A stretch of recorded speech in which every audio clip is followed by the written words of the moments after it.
ರೇವಣ್ಣ ವಿರುದ್ಧ ಅತ್ಯಾಚಾರ ಪ್ರಕರಣಗಳು ಹೆಚ್ಚಾದ ಬೆನ್ನಲ್ಲೇ ಪ್ರತಿಭಟನಾ ಕಾವು ಹೆಚ್ಚಾಗಿದ್ದು, ಪ್ರಜ್ವಲ್ ರೇವಣ್ಣ ಬಂಧನಕ್ಕೆ ಆಗ್ರಹಿಸಿ ವಿಮೆನ್ ಇಂಡಿಯಾ ಮೂವ್ಮೆಂಟ್ ವತಿಯಿಂದ ಪ್ರತಿಭಟನೆ ನಡೆಯಿತು.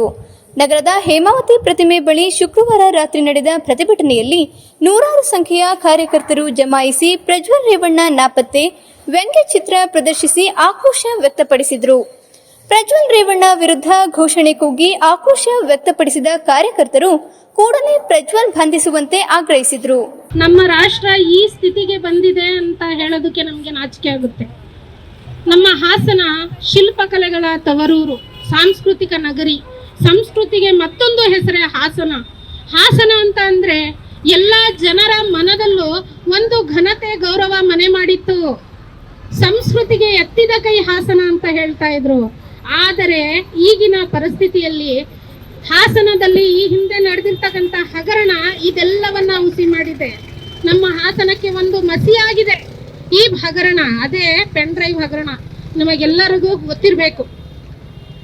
2800ಕ್ಕೂ ಹೆಚ್ಚು ಲೈಂಗಿಕ ದೌರ್ಜನ್ಯವನ್ನ ಮಾಡಿ, ಶೋಷಣೆಯನ್ನ ಮಾಡಿ, ಅದನ್ನು ತಾನು ಸ್ವತಃ ವಿಡಿಯೋನ ರೆಕಾರ್ಡ್ ಮಾಡಿಕೊಂಡು ಅದನ್ನ ಭಿತ್ತಿ ಪತ್ರಗಳ ಹಾಗೆ ಹಂಚಿರ್ತಕ್ಕಂಥದ್ದು ಎಷ್ಟು ಸರಿ? ಹಾಗಾದ್ರೆ ಆ ಹೆಣ್ಣು ಮಕ್ಕಳಿಗೆ ನ್ಯಾಯ ಎಲ್ಲಿ? ಹೆಣ್ಣು ಮಕ್ಕಳು ಅವಮಾನವನ್ನ ತಡಿಲಾರದೆ ಸಾಯ್ತಾ ಇದ್ದಾರಲ್ಲ, ಅದನ್ನ ತಡೆಯೋರು ಯಾರು? ನಮ್ಮ ಹೆಣ್ಣು ಮಕ್ಕಳಿಗೆ ಹಾಗಾದ್ರೆ ರಕ್ಷಣೆ ಇಲ್ವಾ? ಇಷ್ಟು ಆರಕ್ಷಕ ದೇಶ ನಮ್ದು ಭಾರತ ಆಗಿದೆಯಾ? ಇದು ಪ್ರಪಂಚದ ಅತಿ ದೊಡ್ಡ ಹಗರಣ, ಅತಿ ದೊಡ್ಡ ಲೈಂಗಿಕ ಹಗರಣ. ಶಾಬಾಷ್ ಅಲ್ವಾ? ನಮ್ಮ ದೇಶಕ್ಕೊಂದು ಹೆಮ್ಮೆ ಬಂತಲ್ವಾ? ಹೆಮ್ಮೆ ಬಂತ? ಇಲ್ಲ. ನಮ್ಮ ದೇಶನೇ ತಲೆ ತಗ್ಗಿಸುವಂತಹ ಕಾರ್ಯ ನಡೆದಿದೆ. ಅದನ್ನ ಮಾಡಿರ್ತಕ್ಕಂತಹದ್ದು ನಮ್ಮ ಮಾಜಿ ಪ್ರಧಾನ ಮಂತ್ರಿಗಳ ಮೊಮ್ಮಗ, ನಮ್ಮ ಮಾಜಿ ಮುಖ್ಯಮಂತ್ರಿಗಳ ಅಣ್ಣನ ಮಗ, ಸ್ವತಃ ಅವರ ತಂದೆ ಮಂತ್ರಿಗಳು, ಸ್ವತಃ ತಾನು ಕೂಡ ಪ್ರಸ್ತುತ ಸಂಸದ, NDA ಅಭ್ಯರ್ಥಿ, ಬಿಜೆಪಿಯಿಂದ ಸೇರ್ಪಡೆಯಾಗಿ ಹಾಸನದಲ್ಲಿ ಟಿಕೆಟ್ ಅನ್ನು ಪಡೆದಿರ್ತಕ್ಕಂತಹವನು ಈ ರೀತಿಯ ಕೆಲಸವನ್ನ ಮಾಡಬಹುದಾ? ಹಾಗಾದ್ರೆ ನಮ್ಮ ಪ್ರಧಾನಿಗಳಲ್ಲಿ ಹೆಣ್ಣು ಮಕ್ಕಳಿಗೆ ನ್ಯಾಯ ದೊರಕಿಸುವವರು ಯಾರು? ಅವರಿಗೆ ನ್ಯಾಯ ನೀಡುವಂತವರು ಯಾರು?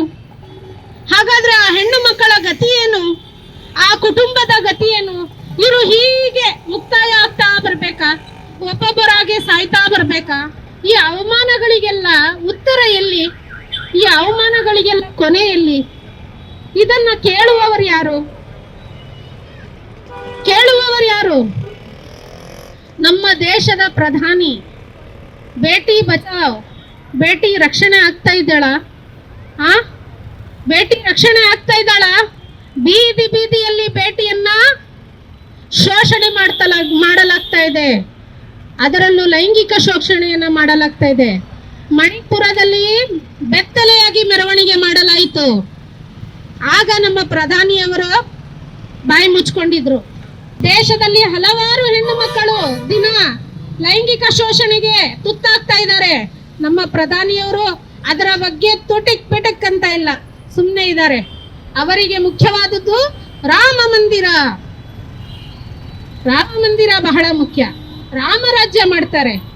ಹೆಣ್ಣಿಗೆ ಸ್ವತಂತ್ರವಿಲ್ಲ, ಹೆಣ್ಣು ಬದುಕೋದಕ್ಕೆ ಸಾಧ್ಯ ಆಗ್ತಾ ಇಲ್ಲ, ಹೆಣ್ಣು ಲೈಂಗಿಕ ಶೋಷಣೆಗೆ ಒಳಗಾಗ್ತಾ ಇದ್ದಾಳೆ, ಹೆಣ್ಣಿನ ಸಂಹಾರ ಆಗ್ತಾ ಇದೆ. ಅವಳ ದೇಹವನ್ನ ಅವರಿಗೆ ಇಷ್ಟ ಬಂದ ರೀತಿಯಲ್ಲಿ ಅವರು ತಮಗೆ ಬೇಕಾದ ಹಾಗೆ ಅವರು ಅನುಭವಿಸ್ತಾ ಇದ್ದಾರೆ. ಆದ್ರೂ ರಾಮರಾಜ್ಯ ಆಗ್ಬೇಕು. ಹಾಗಾದ್ರೆ ರಾಮರಾಜ್ಯ ಅಂದ್ರೆ ಏನು? ಕೇವಲ ರಾಮ ಮಂದಿರ ಕಟ್ಟೋದ್ರಿಂದ ರಾಮರಾಜ್ಯ ಆಗೋಯ್ತಾ? ಇಲ್ಲಿನ ಸಮಸ್ಯೆಗಳಿಗೆ ಪರಿಹಾರ ನೀಡಬೇಕಾದವರು ಯಾರು? ಯಾಕೆ ಅವರೆಲ್ಲ ಸುಮ್ಮನೆ ಇದ್ದಾರೆ? ಹುಬ್ಳಿಯಲ್ಲಿ ಆದಂತಹ ಘಟನೆ ಎಲ್ಲರಿಗೂ ಗೊತ್ತಿರಬೇಕು.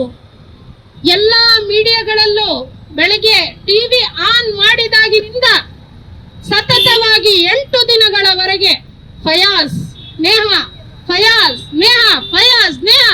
ಅವನಿಗೆ ಗಲ್ಲು ಶಿಕ್ಷೆ ಕೊಡಬೇಕು, ಅವನಿಗೆ ಕೊಡಬೇಕು ಸರ್, ಕೊಡಬೇಕು. ಗಲ್ಲು ಶಿಕ್ಷೆ ಸರ್ಕಲ್ ಅಲ್ಲಿ ಕೊಡಬೇಕು. ಆದ್ರೆ ಇಂಥ ಪಾಪಿಗೆ ಎಂತ ಶಿಕ್ಷೆ ಕೊಡಬೇಕು? ಹೆಣ್ಣು ಮಕ್ಕಳ ಜೀವದ ಜೊತೆ ಆಟ ಆಡಿದಾನಲ್ಲ, ಇವನಿಗೆ ಎಂತ ಶಿಕ್ಷೆಯನ್ನ ಕೊಡಬೇಕು? ಸಾರ್ವಜನಿಕರ ಮುಂದೆ ಅವನನ್ನ ನಿಲ್ಲಿಸಬೇಕು. ಹಾಗಾದ್ರೆ ಇಲ್ಲಿ ಪಾಲಿಟಿಕ್ಸ್ ಬ್ಯಾಕ್ಗ್ರೌಂಡ್ ಇದ್ರೆ, ಪಾಲಿಟಿಕಲ್ ಅವನು ತುಂಬಾ ಗಟ್ಟಿಯಾಗಿದ್ರೆ ಅವನಿಗೆ ಏನ್ ಸಿಗುತ್ತೆ? ವೀಸಾ ಸಿಗುತ್ತೆ, ಹೊರ ದೇಶಕ್ಕೆ ಹೋಗೋದಕ್ಕೆ ಪಾಸ್ಪೋರ್ಟ್ ಸಿಗುತ್ತೆ, ಹೊರ ದೇಶಕ್ಕೆ ನಮ್ಮ ಪ್ರಧಾನಿಯವರೇ ಹೋಗಿ ಕರ್ಕೊಂಡೋಗಿ ಬಿಟ್ಟು ಬರ್ತಾರೆ. ಹೌದು, ವಿಜಯ್ ಮಲ್ಯ ಸಾವಿರಾರು ಕೋಟಿ ರೂಪಾಯಿಗಳನ್ನ ಲೂಟಿ ಹೊಡೆದ. ಎಲ್ಲಿದ್ದಾನೆ? ಹೊರದೇಶದಲ್ಲಿದ್ದಾನೆ. ಮತ್ತೊಬ್ಬ ಅವನು ಬ್ಯಾಂಕ್ ಕರಪ್ಷನ್ ಮಾಡ್ದ, ಸಾವಿರಾರು ಕೋಟಿ ರೂಪಾಯಿಗಳನ್ನ ಕೊಳ್ಳೆ ಹೊಡೆದ.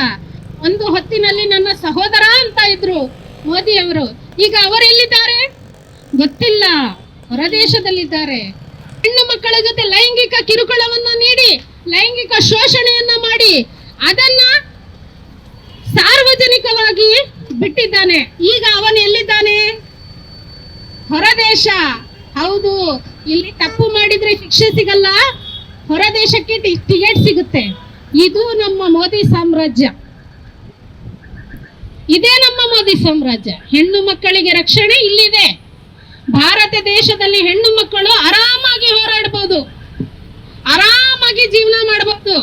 ಶೋಷಣೆ ಮಾಡಿದ್ರೆ ಬಾಯಿ ತೆಗಿಬೇಡಿ, ತುಟಿ ಬಿಚ್ಚಬೇಡಿ, ಮಾತಾಡಬೇಡಿ, ನಿಮಗೆ ನ್ಯಾಯ ಸಿಗುತ್ತೆ. ನೀವು ಮಾತಾಡಿದ್ರೆ ನ್ಯಾಯ ಸಿಗಲ್ಲ. ಅಪರಾಧಿ ಹೊರ ದೇಶಕ್ಕೆ ಹಾರಿ ಹೋಗ್ತಾನೆ. ಇಲ್ಲಿ ಹೆಣ್ಣು ಮಕ್ಕಳು ಅಮಾಯಕವಾಗಿ ತಮ್ಮ ಜೀವನವನ್ನ ಕಳೆದುಕೊಳ್ತಾರೆ. ಈಗ ಮೋದಿ ನಮ್ಮ ಆಗ್ರಹ ಏನು ಅಂತ ಅಂದ್ರೆ, ಇರುವಂತಹ ಎಲ್ಲಾ ವಿಡಿಯೋಗಳು ಕೂಡ ಡಿಲೀಟ್ ಆಗ್ಬೇಕು. ಈ ಮುಂದೆ ಯಾವುದೇ ವಿಡಿಯೋಗಳು ಮತ್ತೆ ಬರಬಾರದು. ಮತ್ತೆ ಬೇರೆ ಹೆಣ್ಣು ಮಕ್ಕಳು ಇದರಿಂದ ಅವಮಾನವನ್ನ ಅನುಭವಿಸಬಾರದು. ಎಲ್ಲೇ ಇದ್ರು ಅದನ್ನ ಸೈಬರ್ ಕ್ರೈಮ್ ನವರು, ಪ್ರಧಾನಿ ಮೋದಿ ಅವರೇ ತಾವೇ ಸ್ವತಃ ಇದ್ರ ಬಗ್ಗೆ ಕ್ರಮವನ್ನ ಕೈಗೊಂಡು ಈಗೇನು ಮಕ್ಕಳು ಸತ ನೋಡ್ತಾ ಇದ್ದಾರೆ, ಅದು ಬ್ಯಾನ್ ಆಗ್ಬೇಕು. ಏನಾದ್ರೂ ಮಾಡ್ಲಿ, ಕಾಶ್ಮೀರದಲ್ಲಿ ಪ್ರಾಬ್ಲಮ್ ಆದ್ರೆ 24 ಗಂಟೆ 6 ತಿಂಗಳು 10 ತಿಂಗಳು ನೆಟ್ವರ್ಕ್ ಹಾಕ್ ಮಾಡಲ್ವಾ? ಅದೇ ರೀತಿಯಾಗಿ ಇದು ಸರ್ಕ್ಯುಲೇಟ್ ಆಗಬಾರ್ದು. ಯಾಕೆ? ತಂತ್ರಜ್ಞಾನ ಅಷ್ಟು ಬೆಳೆದಿಲ್ವಾ? ಮಾಡಬೇಕು. ಈ ಹೆಣ್ಣು ಮಕ್ಕಳಿಗೆ ನ್ಯಾಯವನ್ನ ದೊರಕಿಸಬೇಕು. ಸ್ಥಳೀಯ ಹಾಗೂ ನಿಖರ ಸುದ್ದಿಗಾಗಿ ಸಬ್ಸ್ಕ್ರೈಬ್ ಆಗಿ ಬೇಮಾ ವಿಜಯ ಡಿಜಿಟಲ್ ಯೂಟ್ಯೂಬ್ ಚಾನೆಲ್ ಹಾಗೂ ಪಕ್ಕದಲ್ಲಿ ಕಾಣುವ ಬೆಲ್ ಐಕಾನ್ ಕ್ಲಿಕ್ ಮಾಡಿ ಕ್ಷಣ ಕ್ಷಣದ ಅಪ್ಡೇಟ್ಗಳನ್ನು ಪಡೆದುಕೊಳ್ಳಿ.